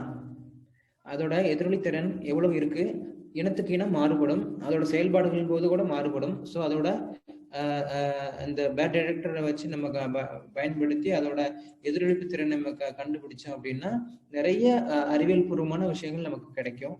அதோட செய்கைகள், அதோட நடைமுறை, அதோட வாழ்க்கை, அதோட வாழ்வியல் யுக்திகள், இறை பிடிக்கக்கூடிய விதங்கள் போன்ற பல்வேறு விஷயங்களை நம்ம பேட் டிடெக்டர்னு சொல்லக்கூடிய இந்த கருவியை பயன்படுத்தி நம்ம படிக்கலாம். அடுத்தது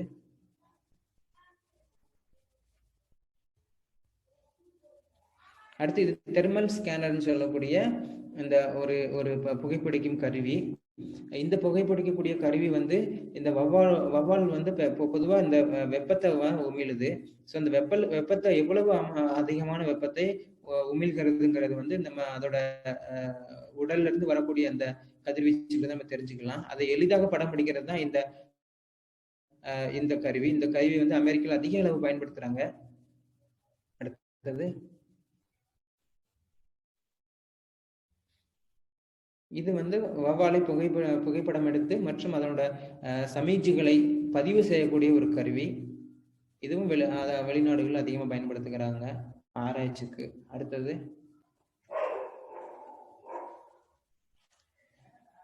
எப்படி நம்ம பறவைகளுக்கு வந்து நம்ம காலர் பண்றோம், ஒரு பறவை இனம் ஒரு இடத்துல இன்னொரு இடத்துக்கு எப்படி பறந்து செல்கிறது, அவைகள் எவ்வளவு தூரம் இடப்பெயர்ச்சி செய்கிறதுங்க கண்டுபிடிக்கிறோம். அதே மாதிரி வௌவால்களுக்கும் இந்த பேண்டிங் மற்றும் ரேடியோ காலர் பயன்படுத்துறாங்க.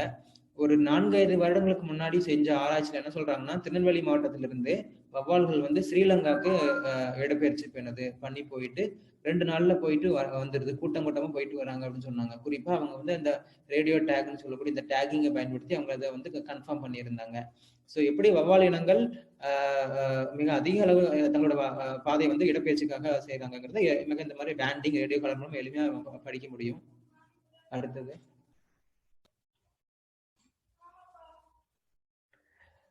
கைரோகாப்டர்ங்கிறது வந்து இது சமீட்சையில தொடர்ந்து வந்து உள்ள எடுத்துக்கிட்டு இருக்கோம். கண்டினியூஸா இடைவெளி விடாமல் 24 மணி நேரமும் 7 நாளும் தொடர்ந்து ஒரு மாத கணக்குல கூட என்ன பண்ணும், சமீட்சைகளை வௌவால் வெளியிடக்கூடிய சமீட்சைகளை மற்றும் அவைகளுடைய புகைப்படங்களை தொடர்ந்து எடுத்துக்கொண்டே இருக்கும். இது வந்து ஒரு இடத்துல நம்ம அப்படி பெர்மனண்டா ஃபிக்ஸ் பண்ணி வச்சுட்டோம் அப்படின்னா வௌவால் வந்து சென்றாலும் ரொம்ப தூரம் தொலைவில் இருந்தா கூட அதை வந்து அட்ராக்ட் பண்ணி அதோட சவுண்டை ரெக்கார்ட் பண்ணும். இது இந்த அக்கோஸ்டிக் ஸ்டடிக்கு மிக அவசியமா இருக்கும். அடுத்தது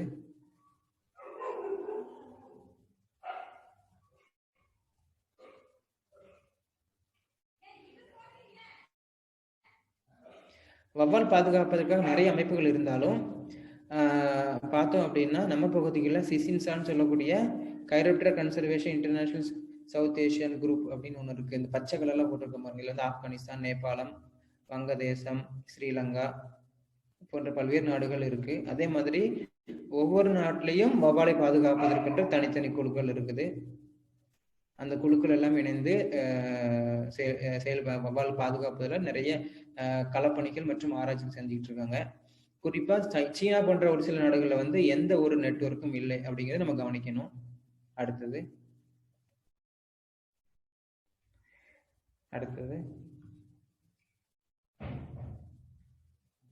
ஓகே, இப்ப பார்த்தோம் அப்படின்னா வவ்வாலை பற்றியான ஆய்வுகள் மற்ற நாடுகளை ஒப்பிடும்போது மிக குறைவான அளவில் தான் இருக்கு.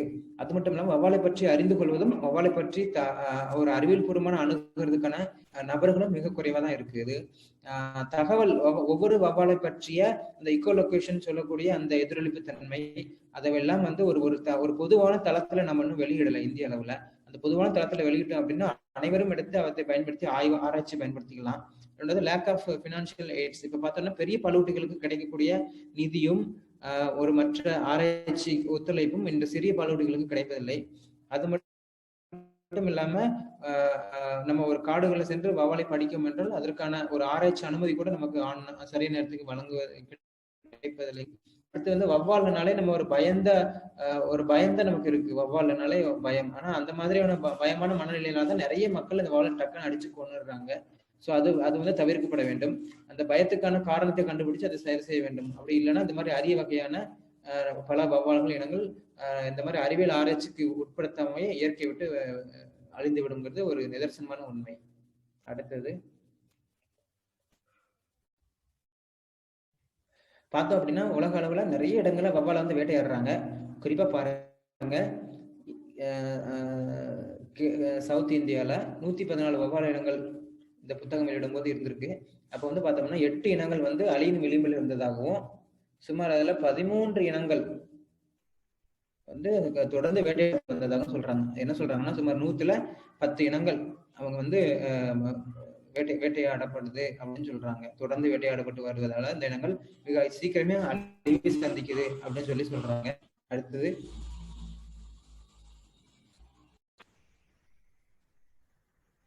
வேட்டையாடப்பட்ட இனங்கள்ல பட்டியல பார்த்தோம் அப்படின்னா இந்தியாவில இருந்து நிறைய வவ்வால் இனங்கள் இருக்கு.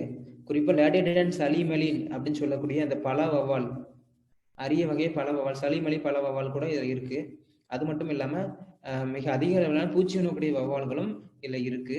இதுல என்னன்னா பெரும்பாலும் அதிகமான மக்கள் உணவுக்காக எடுக்கிறாங்க. அதே சமயத்துல அதே அளவு மருந்துக்காகவும் இந்த வவ்வால் இனங்களை வந்து அவங்க வேட்டையாடுறாங்க. அவற்றையாக நிறைய தகவல் நம்ம கிட்ட இருக்கு. அடுத்தது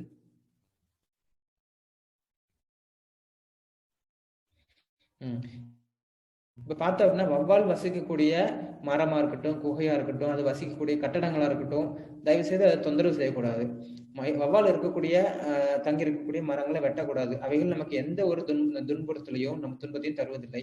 இப்போ ஒருவேளை நம்ம இருக்கக்கூடிய பள்ளிக்கூடத்திலேயோ இல்ல வசிக்கக்கூடிய வீட்டுக்கிட்டேயோ இருந்த வவ்வால் இருந்துச்சுன்னா அதை தொந்தரவு செய்யாம இருந்தாலே நம்ம அதை பாதுகாக்கிறதுக்கான முதல் படி எடுத்த மாதிரி.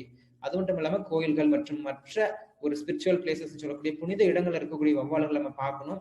அவற்றை பற்றி மற்றவங்களுக்கு சொல்லி அந்த இடத்தை எப்படி பாதுகாக்கிறதுக்கான செயலில் ஈடுபடணும். முடிந்த அளவு வவ்வால்கள் இருக்கக்கூடிய மற்றும் அதை சுத்தி இருக்கக்கூடிய இடங்கள்ல பூச்சிக்கொல்லி மருந்துகளை தவிர்த்தோம் அப்படின்னா அதன் மூலமாக நிறைய இனங்கள் பாதுகாக்கப்படும். அடுத்தபடியாக நிறைய வவ்வால் இனங்கள் அழிவுகளை சந்திச்சுட்டு இருக்கு. இருந்த போதிலும் தமிழகம் எல்லாத்துக்குமே ஒரு முன்னுதாரணமா இருக்கு. குறிப்பாக நிறைய கிராமங்கள் பாதுகாக்கணும் சொல்லிட்டு கடந்த தீபாவளிக்கு அவங்க பட்டாசு வெடிக்கல. ஏன் அப்படின்னா அவங்க கிராமத்துல வவ்வால் இருக்கு. சுமார் 200 ஆண்டு பழமையான ஒரு ஆலமரம் இருந்திருக்குது எங்க காஞ்சிபுரம் மாவட்டத்துல இருக்கக்கூடிய விசாகரங்க கிராமத்துல. அங்க வந்து சுமார் 100க்கு மேல வவ்வால் இருந்திருக்கு. அந்த மக்கள்கிட்ட கேட்க சொல்றாங்க, இந்த மக்கள் சொல்றாங்க இந்த வவ்வால்கள் தான் எங்கள் கிராமத்தோட நினைவு சின்னம். அதை நாங்க எப்படி விரட்டுவோம்? நாங்க விரட்ட மாட்டோம். பட்டாசுகளை நாங்க வெடிக்க மாட்டோம். நாங்க தலைமுறையா அப்படி பண்ணிக்கிட்டு இருக்கிறோம். அதனால நாங்க வந்து எங்களுக்கு ஏதாவது தீபாவளிக்கு பட்டாசு வெடிக்கணும்னு ஆசை இருந்தாலும் சத்தம் வரக்கூடிய பட்டாசுகளை வெடிக்க மாட்டோம். ஜஸ்ட் லைட் வரக்கூடிய சவுண்டு இல்லாம ஜஸ்ட் வெளிச்சம் வரக்கூடிய பட்டாசுகள் மட்டும் வெடிப்போம். அதுவும் 200 மீட்டர் அப்பால் போய் வெடிப்போம் அப்படின்னு சொல்றாங்க காஞ்சிபுரம் மாவட்டத்துல. அதே போல புதுச்சேரியில கூட கழுப்பெரும்பாக்கம்னு ஒரு இடம் இருக்கு. அங்க வந்து பழந்தினி வவால்கள் அவங்களோட குழந்தை மாதிரி பாக்குறாங்க. சுமார் 5 தலைமுறைகளா இவங்களும் என்ன பண்ண மாட்டாங்க, பட்டாசு வெடிக்க மாட்டாங்க. அது மட்டும் இல்லாம எல்லா மாவட்டங்கள்லயும் இப்படி 1 அல்லது 2 கிராமங்கள் இருக்கு. குறிப்பா திருநெல்வேலி மாவட்டத்துல பூந்தனகுளத்துல நமக்கு தெரியும் பறவைகள் சரணாலயம் இருக்கு. நிறைய பறவைகள் வருது. சுமார் 43 வகையான நீர் பறவைகள் வருது, வலசை பறவைகள் வருது. இவர்களும் வருடம் இந்த மாதிரியான பட்டாசுகளை தவிர்க்கிறாங்க இப்ப தீபாவளி மற்றும் மற்ற இதர விசேஷங்களுக்கு. அது மட்டும் இல்லாம ஈரோடு மாவட்டத்துல வெள்ளோடு அப்படிங்கிற கிராமத்துல சுமார் 19 வருஷமா அவங்க வெடிப்பதில்லை. ஏன்னா அவங்க கிராமத்துல இருக்கக்கூடிய வந்து பெரிய மரத்துல ஒரு 130 140 வவ்வால் இன்னும் இருக்குது. அதனால நான் இப்ப தற்போதைக்கு சேலத்துல இருக்கிறேன். சேலத்துல மாவட்டத்துல பார்த்தா ஓமலூர் பக்கத்துல வவ்வால் தோப்புன்னு ஒரு கிராமம் இருக்கு. கிராமத்தோட பேரே வவ்வால் தோப்பு. அப்ப அங்க வந்து 75 வருஷமா வந்து இந்த வவ்வால்கள் அவங்க தெய்வமா வழிபட்டுட்டு வராங்க. சுமார் 75 இயர்ஸா அப்படின்னு சொல்லி அவங்க அந்த கிராமத்துல இருக்க மக்கள் சொல்றாங்க. ஏன்னா அந்த மரம் தான் அந்த வவ்வால்களுக்கு மிகப்பெரிய சொத்து. அப்ப அந்த மரத்தை நாங்க அழிக்க மாட்டோம், அந்த வவ்வாலையும் அழிக்க மாட்டோம், நாங்க பட்டாசு வெடிக்க மாட்டோம்னு உறுதியா இருக்கிறாங்க அந்த மக்கள். அடுத்து பார்த்தோம்னா கோவையில இருக்கக்கூடிய சூலூர் பக்கத்துல கிட்டாம்பாளையம். இந்த கிட்டாம்பாளையம் கிராமத்துக்கு 2014 2013 2 வருடம் தொடர்ச்சியா நான் நேர்லயே போய் பார்த்திருக்கிறேன். ஆலமரம், அரச மரம் இருக்கு, புளிய மரம் இருக்கு. வவ்வால் வந்து ஒரு மிகச்சிறந்த ஒரு சூழ்நிலையில அங்க இருக்கு. சுமார் 30 ஆண்டுகளாக அந்த மக்கள் அங்க தீபாவளி வெடிக்கிறது இல்ல அப்படின்னு சொல்றாங்க. அது மட்டும் இல்லாம தருமபுரி மாவட்டத்துல ஒரு சில இடங்கள் இருக்கு. குறிப்பா வேப்பம்பட்டி கிராமம். அது வந்து அந்த ரோட்லயே பார்க்கலாம். ஒரு பெரிய ஆலமரம் பஸ்ல போகும்போதே பார்க்க முடியும். அந்த ஆலமரத்துல இருக்கக்கூடிய வவ்வால்கள் இன்னும்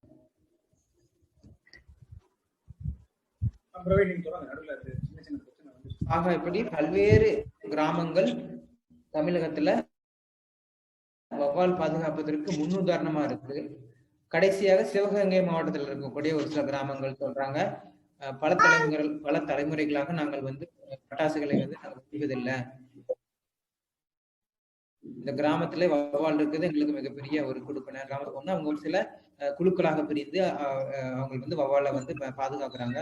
இது வந்து ஒரு மிகப்பெரிய விஷயம். இந்த மாதிரியான மக்களை நம்ம வந்து ரெக்கக்னைஸ் பண்ணி அவங்களுக்கு விருதுகள் வழங்க வேணும் அப்படிங்கிறது என்னோட அடுத்தது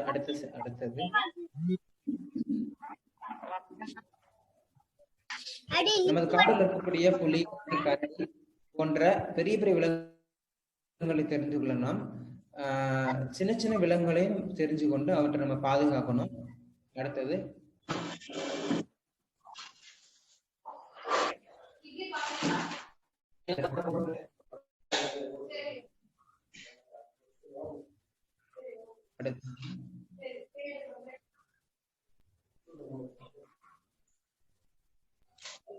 உலக அளவுல பார்த்தோம் அப்படின்னா பேட் கன்சர்வேஷன் இன்டர்நேஷனல் அப்படிங்கிற இந்த அமைப்பு தான் மிக அதிக அளவிலான வவ்வால்களை பற்றி ஆராய்ச்சி பண்ணிக்கிட்டு இருக்காங்க. அது மட்டும் இல்லாம வவ்வாலை பற்றி மேகசின் கொண்டு வராங்க. வவ்வாலை பற்றி மிக அதிக அளவிலான மாணவர்களை ஊக்குவித்து அவர்களுக்கு ஆராய்ச்சி நிதி, அது மட்டும் இல்லாமல் வவ்வால்களுக்காக நிறைய உலக அளவிலான பன்னாட்டு அமைப்புகளை ஒன்று திரட்டி நிறைய மீட்டிங் கொண்டு நடத்துறாங்க.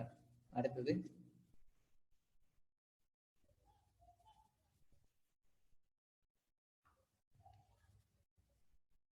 இல்ல வவ்வால் பாதுகாப்பு நிகழ்ச்சிகள் மிக முக்கியமா நடத்தணும். இப்ப பார்த்தோம் அப்படின்னா திருநெல்வேலி, தூத்துக்குடி, தென் தமிழகத்தின் பல இடங்கள்ல ஏற்றி அவங்க வந்து நிறைய நிகழ்ச்சிகளை பண்ணிக்கிட்டு இருக்காங்க. அவரோட நிகழ்ச்சிகள் எல்லாமே வித்தியாசமா இருக்கு. வவ்வால் பாதுகாப்புக்காக அவர்கள் சொல்லக்கூடிய புதுமையான முறை பாதுகாப்பு இறங்கியிருக்காங்க. குறிப்பா வவ்வால் பாதுகாப்புக்காக அவங்க வந்து வவ்வால் படம் அச்சிடப்பட்ட முகமுடியை வந்து பல பேருக்கு அணுகி கொடுத்து இந்த வவ்வாலோட முக்கியத்துவத்தை சொல்றாங்க. குறிப்பாக வவ்வால்கள் தான் கொரோனா வந்துச்சுன்னு சொல்லி மக்கள் நம்பினாங்க. அது இல்லை அப்படின்னு சொல்லி அறிவியல் பூர்வமாக இந்த ஏற்றிங்கிற நிறுவனம் வந்து அவங்களுக்கு விழிப்புணர்வு ஏற்படுத்தி இருக்கிறாங்க. அடுத்தது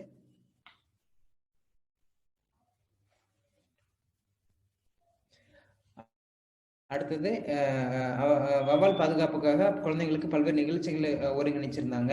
அது மட்டும் இல்லாம அவர்களுக்காக நிறைய சமுதாய நிகழ்ச்சிகள், குறிப்பாக மக்களை ஒன்றிணைத்து பல்வேறு நிகழ்ச்சிகளை வச்சிருந்தாங்க. அது மட்டும் இல்லாம இதை நிறைய மக்கள் முன்னுதாரணமா எடுத்து இந்த வவ்வாலை பாதுகாப்போம் அப்படின்னு சொல்லிட்டு ஒரு உறுதிமொழி பூண்டிருந்தாங்க. நிறைய மாற்றங்கள் தெரிகிறது அந்த பகுதிகளில் வவ்வால் பாதுகாப்புல. அடுத்தது அடுத்து 2013-14 வருடங்கள்ல நான் வவ்வால் பாதுகாப்பு பற்றி ஒரு சில குழந்தைங்களுக்கு, குறிப்பா கொடைக்கானல் இருக்கக்கூடிய பழங்குடி குழந்தைங்களுக்கு எளிய வகையில சொல்லிக் கொடுத்தேன். அடுத்தது ஆனா அங்க பார்த்தா முடிஞ்சிட்டு இருப்பான். கயிறு அறக்கட்டளை திருச்சி, இவங்களுக்கு குழந்தைங்களுக்கு வவ்வாலை பற்றி விழிப்புணர்வு நிகழ்ச்சி நடத்தணும். அடுத்து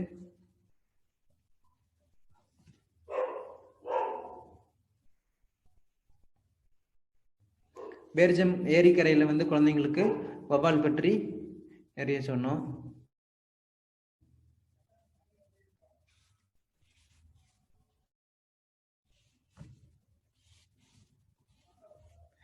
இது என்னோட முதல் விழிப்புணர்வு நிகழ்ச்சி. இப்போ குழந்தைங்களுக்கு ஒரு விழிப்புணர்வு இல்லாதனாலதான் குழந்தைகள் கல்லை பயன்படுத்தியோ இல்லது உண்டி வில்ல பயன்படுத்தியோ அந்த வவ்வாலை அடிச்சு சாப்பிடுறாங்க. அப்ப அவங்களுக்கு அறிவியல் பூர்வமா குழந்தைங்களுக்கு இந்த மாதிரி வவ்வாலை பற்றி முக்கியமான தகவல்களையும் வவ்வால் நமக்கு சுற்றுச்சூழலுக்கும் நமக்கு இவ்வளவு நன்மைகள் பண்ணதுன்னு சொல்றதையும் மிக அழகான வடிவத்தில் நம்ம சொல்லிட்டோம்னா அவங்க அதை புரிஞ்சுக்கிறாங்க.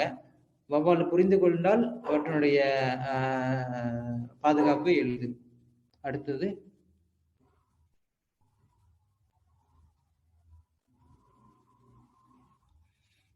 இதை ஏற்றி அவர்களோடு இணைந்து திருநெல்வேலி மாவட்டம் நாணல்குளம் அந்த சின்ன கிராமத்துல செஞ்ச ஒரு நிகழ்ச்சி. இது கிராமப்புற மாணவர்கள் நிறைய பேர் கலந்து கொண்டாங்க.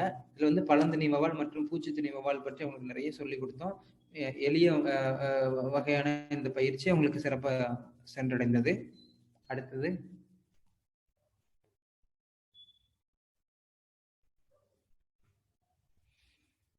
இது பி மியூசியம் அப்படின்னு சொல்லக்கூடிய தேனி அருங்காட்சியகம் குன்னூர் 2013 வருடத்துல அங்க இருக்கக்கூடிய பழங்குடியின குழந்தைகள் செய்தது. படுகாசுன்னு சொல்லக்கூடிய அந்த பழங்குடி குழந்தைகள் நிறைய பேர் கலந்துக்கிட்டாங்க ஆர்வமா. இதுல முக்கியமாக வவ்வாலை பற்றியும் அவற்றை எப்படி பாதுகாப்பது, காடுகள் இருக்கிற வவ்வாலை பாதுகாப்பது போன்ற ஒரு சில தகவல்களை அவங்களிடம் பகிர்ந்து கொண்டோம். அடுத்தது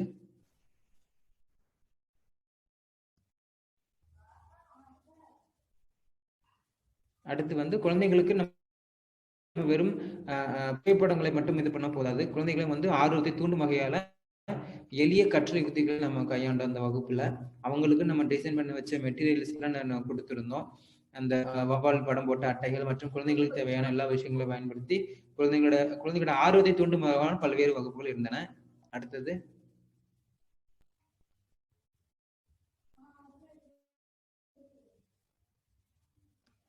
அது மட்டும் இல்லாம நம்ம வகுப்புல ஒவ்வொரு குழந்தையும் ஒரு ஒரு ஒரு லீடர், ஒரு தலைவர் அந்த மாதிரி தேர்ந்தெடுத்து இந்த வகுப்புல என்ன புரிஞ்சுக்கிட்டீங்க சொல்லுங்கன்னு சொல்லுவோம்.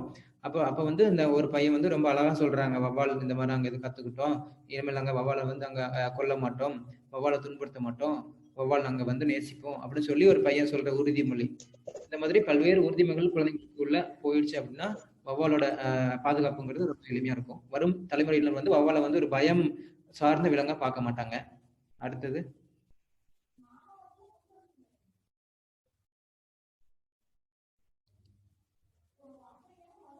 அது மட்டும் இல்லாம வவ்வால் தகவல் பெட்டகம்னு ஒண்ணு ஜூ அவுட்ரீச் அமைப்புல இருந்து கொடுத்திருந்தாங்க. அதுல பார்த்தோம் அப்படின்னா வவ்வாலை எளிய வகையா எளிமையாக இந்த குழந்தைகளுக்கு சென்றடைவதற்காக இந்த போஸ்டர் தயாரித்திருந்தாங்க. இது ஆங்கிலத்தில் இருந்தாலும் நிறைய குழந்தைகள் மிக ஆர்வமாக அவற்றை படித்து தெரிந்து கொண்டார்கள். அடுத்தது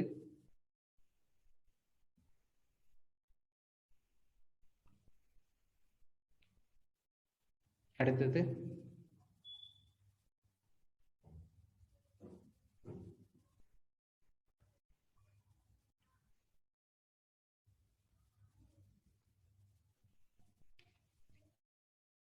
இது பற்றி என்னுடைய இரண்டாவது விழிப்புணர்வு நிகழ்ச்சி திருநெல்வேலி மாவட்டம் கொலக்காண்டமுனதேரி புலிகள் சரணாலயத்தில் மேல இருக்கக்கூடிய உண்டு உறைவிடப்பள்ளி காணிக்குடியிருப்பு 2013 வருடம் செய்த நிகழ்ச்சி இது. இந்த நிகழ்ச்சியில அங்க இருக்கக்கூடிய பழங்குடி குழந்தைகள் கலந்துக்கிட்டாங்க. ஒரு நாள் நிகழ்ச்சி, ஒரு நாள் முழுவதும் நாங்கள் குழந்தைங்களுக்கு வவ்வால் பற்றி தான் பேசணும். பழந்தினி வவ்வால், பூச்சி எப்படி வித்தியாசம் கண்டுபிடிக்கிறது, வவ்வால்களை எப்படி பாதுகாக்கிறது, டெம்பிள் பேட்ஸ்ன்னு சொல்லக்கூடிய இந்த கோவில் வவ்வால்களால என்னென்ன நன்மைகள், சுற்றுச்சூழலுக்கு வவ்வால் என்ன நன்மை பண்ணுது, எல்லாமே நம்ம சொன்னோம் அவங்களுக்கு. அப்ப அவங்களுக்கு அந்த வகுப்பறையோட விதமே அவங்களை ஆர்வத்தை தூண்டும் வகையா இருந்தது இந்த புகைப்படத்துல பார்க்க முடிகிறது. அடுத்தது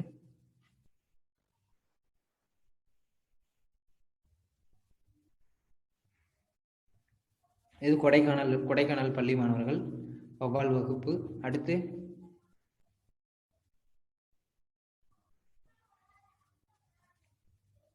இது 2015ஆம் வருடம் அதே பள்ளிக்கூடம், வேறு மாணவர்கள் வவ்வால் வகுப்பு.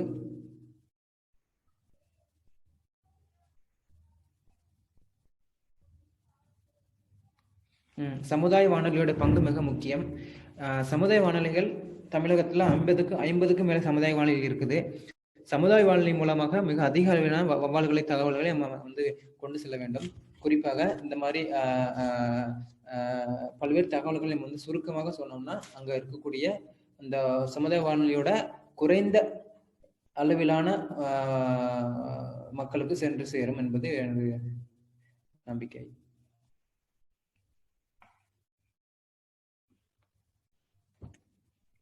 கடைசியாக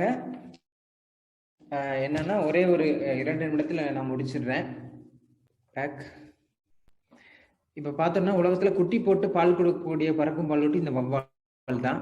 என்ன சொல்றாங்கன்னா சுமார் 4ல் 1 பங்கு வந்து பாலூட்டிகளை வவ்வால் தான் இருக்கு. நம்ம ஏற்கனவே பார்த்தோம் வவ்வால் 2 வகை, பூச்சித்திண்ணி, பழந்திண்ணி. வவ்வால் வந்து எப்படி ரொம்ப கிளீனா இருக்கிற அனிமல்ஸ். நான் உங்களுக்கு ஏற்கனவே சொன்ன மாதிரி ரொம்ப கிளீனா இருக்குது. 50 மில்லியன் வருடமா வந்து இந்த வவ்வால் இங்க இருக்கு. ரொம்ப அதிகமா அழிஞ்சுக்கிட்டு இருக்கு. பருவநிலை மாற்றத்தினால இந்த வவ்வால் மிக அதிகமா அழிவை சந்திச்சுட்டு இருக்கு. பருவநிலை மாற்றத்தை ஆங்கிலத்தில் கிளைமேட் சேஞ்சுன்னு சொல்லுவோம். இந்த பருவநிலை மாற்றத்தில் எப்படி சார் வவ்வால் அழியும் அப்படின்னா, இந்த வவ்வால் எல்லாமே சாயங்கால நேரத்துல அந்தி சாயும் நேரத்துல தான் அதோட எமர்ஜென்சி இருக்கும். அதோட கூண்டுகள்ல இருந்து இல்ல அதோட குகைகள்ல இருந்து மரங்கள்ல இருந்து கிளம்பி போயிட்டு இறை தேடி விட்டு மறுநாள் அதிகாலை வந்து சேரும் அதோட குகைகளுக்கு. ஆனா சமீப காலத்துல இந்த ஒரு காடு அழித்தல் மற்றும் மழை அளவு குறைவு மற்றும் மிக அதிக அளவின வெப்பநிலையினால இந்த வவ்வாலோட மனநிலை மற்றும் மந்த நிலைக்கு காரணத்தினால இவைகள் வந்து சீக்கிரமாவே கிளம்பிடுச்சு. 6 மணிக்கு போக வேண்டிய வவ்வால் எல்லாமே சீக்கிரமா 2:30 மணி 3 மணி 4 மணிக்கு சீக்கிரமாவே கூட்ட விட்டு கிளம்பி போயிட்டு மிக சீக்கிரமாவே வந்துடுச்சு அப்படின்னு சொல்லி ஒரு ஆராய்ச்சி இருக்குது. அதனால பருவநிலை மாற்றத்தினால பல்வேறு விலங்குகள் அழிந்து வரும் சூழல்ல இந்த மாதிரி வவ்வால்களும் வந்து பருவநிலை மாற்றத்துல மிக அதிக அளவினால ஒரு பாதிக்கப்படுங்கிறது ஒரு வருத்தப்படக்கூடிய விஷயம். அது மட்டும் இல்லாம வவ்வால் வந்து கூட்டம் கூட்டமா வாழக்கூடிய சமுதாய விலங்கு. அப்ப நம்ம வந்து கூட்டமா வாழக்கூடிய சமுதாய விலங்குகளை வந்து நம்மளோட ஒரு சில மனிதர்களோட சுயநலத்துக்காக மொத்தமா அவற்றை துரத்தி அடிப்பதும் உணவுக்காக அவற்றை வந்து உண்பதும் மிகப்பெரிய ஒரு கவலை தரக்கூடிய விஷயம். இதெல்லாம் மாற்றப்பட வேண்டும் அப்படின்னு நான் நினைக்கிறேன். குறிப்பா வவ்வால்கள் சுமார் 30 வருஷம் வரைக்கும் தான் வாழக்கூடிய ஒரு விலங்கு. இந்த விலங்கு வந்து நம்ம பாதுகாக்கணும். இந்த ஏற்கனவே சொன்ன மாதிரி இந்த பூச்சி உண்ணக்கூடிய விலங்குகள் ஒரு மணி நேரத்துக்கு 600ல இருந்து 1000 பூச்சிகளை வந்து சாப்பிடுது. ஸோ இந்த மாதிரி பூச்சிகள் எல்லாம் சாப்பிட்டு வயல்வெளிகள்ல விளைநிலங்கள்ல தோட்டத்துல இருக்கக்கூடிய பூச்சி எல்லாம் சாப்பிட்டு அந்த பூச்சிகளோட எண்ணிக்கையை கட்டுப்படுத்தி கட்டுக்குள்ள வச்சிருக்கு. இன்னொன்னு நீங்க ஞாபகம் வைக்கணும், பம்பிள் பீ பேட்டு நான் சொன்னக்கூடிய அந்த வவ்வால் தான் உலகத்துல சின்ன வவ்வால். ரொம்ப சின்ன சைஸ். அது வந்து ஒரு தீப்பெட்டிக்குள்ள போற அளவுக்கு ரொம்ப சின்ன வவ்வாலா இருக்கும். இந்த மாதிரி சின்ன வவ்வால் கூட ஒரு மணி நேரத்துக்கு 600 பூச்சிகளை சாப்பிடுதுங்கிறத நம்ம மைண்ட்ல வச்சுக்கணும். விதை பரவலில் முக்கியமான பங்கு, விதை பரப்புது, மகரந்த சேர்க்கையில ஈடுபடுது. பல நாடுகள்ல வந்து வவ்வால் நல்ல சகுனத்தின் அடையாளமா இருக்கு. ஆனா இந்தியா போன்ற ஒரு சில நாடுகள்ல வந்து வவ்வால் நம்ம அபசகுனமா தான் பாக்குறோம். இதுவும் மாற்றப்பட வேண்டும். ஸோ அந்த பெரிய பழந்தண்ணி மற்றும் இந்த பூச்சினக்கூடிய வவ்வால்களை பாதுகாக்கணுங்கிறது நம்ம இயற்கையாளர்கள் நம்ம கையில தான் இருக்குங்கிறது நினைக்கிறேன். Save nature, otherwise no future. அடுத்தது நிறைய பேர் எனக்கு உதவி பண்ணியிருக்கிறாங்க. அவங்க எல்லாத்துக்கும் நான் நன்றி.